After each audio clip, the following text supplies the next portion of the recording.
The value of rate constant of a pseudo first order reaction depends on concentration of reactants present in small amount, depends on concentration of reactants present in excess, is independent of concentration of reactant, depends only on temperature. भाई pseudo first order reaction के बारे में बात हो रही है. Option number 2 हमारा बिल्कुल सही जवाब है. देखिए, a pseudo first order reaction can be defined as a second order or a biomolecular reaction. हम pseudo first order reaction को pseudo first order reaction को क्या कह सकते हैं? बाईमोलिकुलर रिएक्शन, बाईमोलिकुलर रिएक्शन कह सकते हैं. यस और नो. या फिर हम इसको सेकेंड ऑर्डर रिएक्शन भी कह सकते हैं, सेकेंड ऑर्डर रिएक्शन भी कह सकते हैं. ठीक है. That is made to behave like a first order reaction.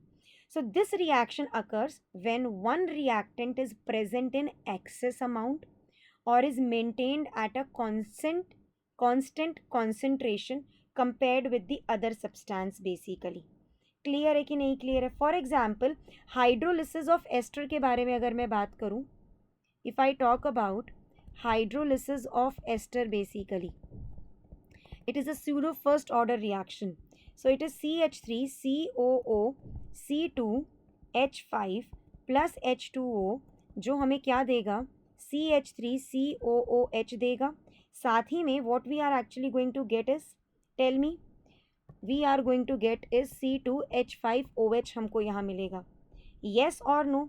So ethanoic acid plus ethanol मिल रहा है from ethyl ethanoate. So rate of reaction यहाँ क्या होना चाहिए?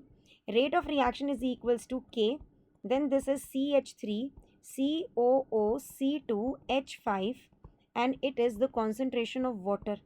लेकिन अगर मैं ये कहूँ कि concentration of water is highly greater than the concentration of CH3COOC2H5. हाँ जी, मैंने कहा कि मेरा जो solvent water है it is available to me in excess and freely available. Therefore since water is in excess, its concentration is constant. ठीक है. water जो है, water is in excess, therefore its concentration, water का जो concentration है is constant. यही हम पढ़ते हैं सूडो फर्स्ट ऑर्डर के अंदर. ठीक है. सो यहाँ मैं ये कहना चाहूँगी कि with time concentration of CH3COOC2H5 जो है changes. क्लियर है कि नहीं क्लियर है? but of water it does not. याद रखना इस बात को.